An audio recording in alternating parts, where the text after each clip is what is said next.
নমস্কার।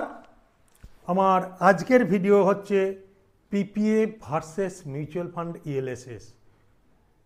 কোনটা আপনি, যেহেতু আমরা ইনভেস্ট করি 2024-এর শেষের দিকে আর 2024-25 ফাইন্যান্সিয়ালের প্রথম দিকে আসব, এবছরের শেষের দিকে আছি, কোনটা বেস্ট হবে? দুটোই আমি ট্যাক্স বেনিফিট পাবো আন্ডার সেকশন 80C, পিপিএফেও পাবো, মিউচুয়াল ফান্ড ইএলএসএসে পাবো। তা আমাদের দেখার উচিত এখন কোনটায় বেশি আমাদের কাজে লাগবে। চয়েস কিন্তু আপনাদের, which one is best, decision আপনারা নেবেন। আমার কাজ হচ্ছে আপনাদের জানানো।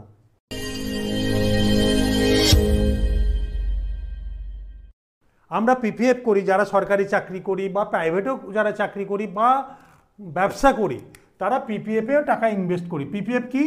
Public provident fund. সবাই জানি আমরা public provident fund.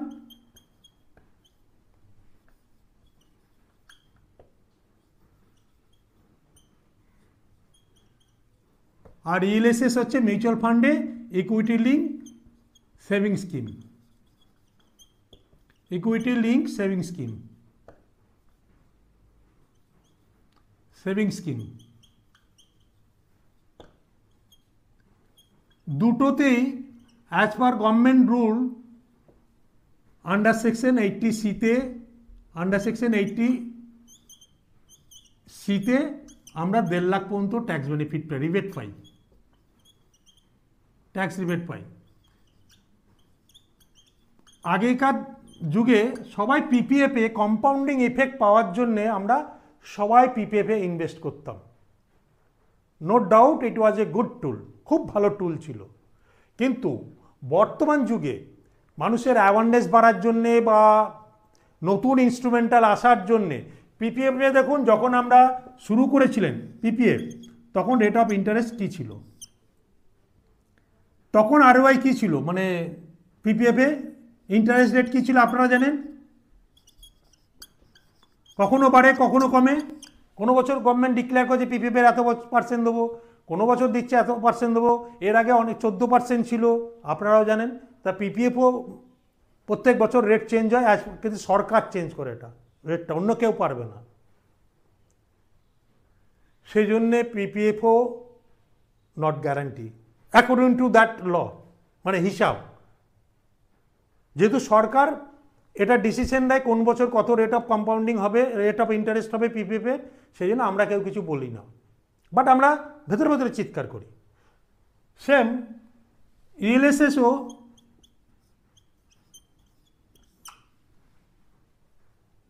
Market link. Market link বলে সবাই, ওরে বাবা, মার্কেট লিঙ্ক বলে সবাই ভাবে ও বাবা মার্কেট টাকা নষ্ট হয়ে যাবে। বাট আমি পিপিএফ বললাম, সরকার নিয়ন্ত্রণ করে বলে রেট কিন্তু এক নাই, কমছে বাড়ছে। এখানেও কিন্তু তাই মার্কেট লিঙ্ক, বাট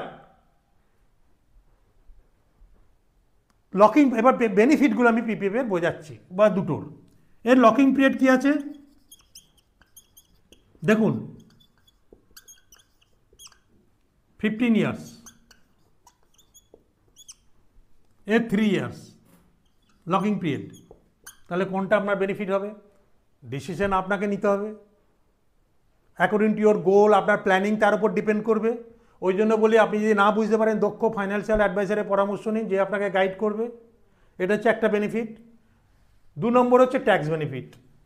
1, 2 হচ্ছে ট্যাক্স বেনিফিট। যদিও ট্যাক্স বেনিফিটটা 1 নম্বরে থাকা উচিত ছিল, কারণ আমরা ট্যাক্স বেনিফিট কী পাবো সেটা নিয়েই বেশি হিসাব করি।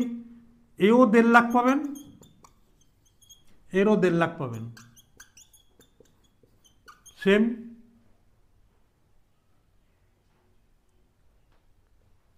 তিন নম্বর আমরা কি দেখি? লিকুইডিটি। লিকুইডিটি কি আছে? এর 15 ইয়ার্স, বা 5 বছর পর পাওয়া যায়। এর 3 ইয়ার্স পর লিকুইডেট করা যায়। তা আপনার কোনো এমার্জেন্সি কখনো কি দরকার হলে আপনি এটাকে প্ল্যান করতে পারেন। কোনো বছর ট্যাক্স বেনিফিটের জন্য আপনার কোনো এমার্জেন্সি দরকার হয়ে, মানে খরচা হয়ে গেছে, আপনি এই টাকাটা 3 বছর হয়ে গেলে ঘোরাতে পারেন। আবার ঘুরিয়ে দিতে পারেন, কিন্তু পিপিএফে আপনি 5 বছরের আগে কোনো টাকা তুলতে পারবেন না।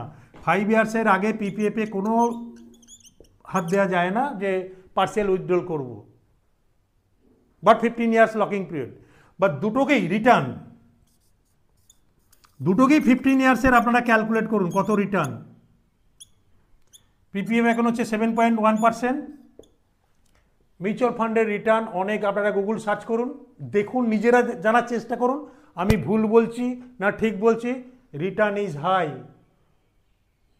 আপনি যতদিন চাকরি করবেন, সো এর এর হচ্ছে 14% প্লাস।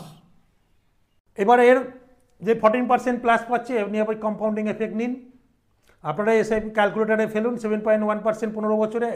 আর এটাকে 12,000, এই 1.5 লাখ টাকাকে 12 দিয়ে ভাগ করুন, যদি আপনি মান্থলি করুন 12,500, এখানেও 12 দিয়ে ভাগ করুন 12,500।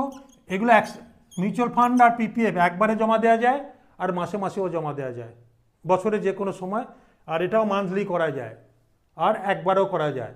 বাট বর্তমান সময়ের পরিপ্রেক্ষিতে যারা করেননি, মার্কেট কারেকশন হয়েছে, তারা ইমিডিয়েট এটা কিনে নিতে পারেন, কারণ মার্কেটে কিছু কারেকশন হয়েছে। আপনার যদি 1.5 লাখ টাকায় বা যেটা শর্ট আছে এই সময় কিনে নিতে পারেন, তাদের জন্য সুবিধা এটা কিনে নেওয়া। 5 নম্বর, ম্যাচুরিটিতে কি বেনিফিট পাবেন। ম্যাচুরিটি এ 15 ইয়ার্সের পর ম্যাচুরিটি, এর আমি ধরলাম 15 ইয়ার্স, আপনার দরকার নেই। এরপর আপনাকে 5 বছর এক্সটেনশন দেবে, প্লাস 5 ইয়ার্স এক্সটেনশন। কিন্তু আপনার ধরুন চাকরি করছেন, আপনি চাকরি করছেন, তারপর আবার আপনাকে একটা পিপিএফ চালু করতে হবে, নাহলে যদি 20 বছর পর ম্যাচিওর হয়ে যায়। ধরুন একটা 25 বছরের ছেলে আমি, আমার 45-এ শেষ হয়ে, তাহলে আবার একটা আমাকে পিপিএফ চালু করতে হবে, আবার 15 ইয়ার্স ট্যাক্স বেনিফিট পেতে গেলে। ট্যাক্স বেনিফিট আর ইএলএসএস আপনি কন্টিনিউ করতে পারবেন 15 ইয়ার্স আর অ্যাবাভ আপ টু রিটায়ারমেন্ট, এর কোনো বাধ্যবাধকতা নেই। আপনার যতদিন ট্যাক্স বেনিফিট লাগবে ইএলএসএস কিন্তু আপনাকে তত, মানে কোনো নো টাইম লিমিট, কোনো টাইম লিমিট নেই 15 ইয়ার্স অ্যান্ড অ্যাবাভ। আর আপনি যদি মনে করেন আমার আজ ট্যাক্স বেনিফিট দরকার নেই, ট্যাক্স বেনিফিট দরকার নেই, আপনি ইএলএসএস বন্ধ করতে পারেন, বা পিপিএফ আপনাকে ইনভেস্টমেন্ট করতেই হবে মিনিমাম। তাহলে ডিসিশন নেবেন আপনি, কোনটা আপনার জন্য ভালো আপনি বলুন। এবার taxation, PPF tax free no doubt. আর ইএলএসএসে আপনাকে এলটিসিজি গভর্নমেন্ট 2018 সালে লাগিয়েছে, এলটিসিজি অনুযায়ী এটা আছে। বাট যদি আপনাকে 15% অ্যাবাভ রিটার্ন দিয়েছে লং টার্মে, সেই হিসাবে 7.1% ইনফ্লেশনকে বিট কতটা করছে, 7% ইনফ্লেশন, তাহলে বাকি চয়েসটা তো আপনাকে নিতে হবে। কারণ আমাকে এই ভিডিওটা আনার কারণ হচ্ছে, আপনারা যারা মানে পিপিএফ ট্যাক্স বেনিফিট নিচ্ছেন, তারা কিন্তু পরের বছরে যদি মনে করেন চেঞ্জ করব, পিপিএফে মিনিমাম বছরে 500 টাকা দিতে হয়, যাদের 15 বছর হয়নি 500 টাকা দিয়ে কন্টিনিউ করতে পারেন, এবং বাকি টাকা ইএলএসএসে দিয়ে মিউচুয়াল ফান্ড, মানে আপনি ট্যাক্স বেনিফিট নিতে পারেন। এবং যারা চেঞ্জ করেছে তারা হাইলি গেনার, কারণ লাস্ট 15 বছর 16 বছর আমি অনেকের সঙ্গে কাজ করি, তারা চেঞ্জ করেছে আর তাদের রিটার্ন মানে কি বলবো, অনেক চেঞ্জ হয়ে গেছে। পয়সা তো আপনার, সেই জন্য বলি দক্ষ পরামর্শদাতার সঙ্গে কাজ করুন, কথা বলুন, দিয়ে আপনার ফাইন্যান্সিয়াল প্ল্যানিং করুন। শুধু ট্যাক্স বেনিফিট নিতে হবে সেই জন্য আমি অনলাইনে গিয়ে করে নিলাম, তাতে কিন্তু আখেরে ক্ষতি আপনারই হচ্ছে। আবার যারা 2024 থেকে মার্চ শেষ হচ্ছে করে ফেলেছেন পিপিএফে, তারা কিন্তু 24 এপ্রিল থেকে নতুন স্কিমভাবে 12,500 মান্থলি, বা যেটা ট্যাক্স আপনার রিবেট দরকার সেই টাকাটা এলএসএসে করে মিনিমাম 500 টাকা পিপিএফে দিয়ে আপনারা কিন্তু এটা কন্টিনিউ করতে পারেন। যদি আপনাদের ভালো লাগে তাহলে এই ভিডিওতে একটা লাইক বাটন দেবেন, আর যদি সাবস্ক্রাইব করা না থাকে তাহলে একটা সাবস্ক্রাইব করে দিয়ে আমাকে পরের ভিডিও করার জন্য উদ্বুদ্ধ করবেন। নমস্কার।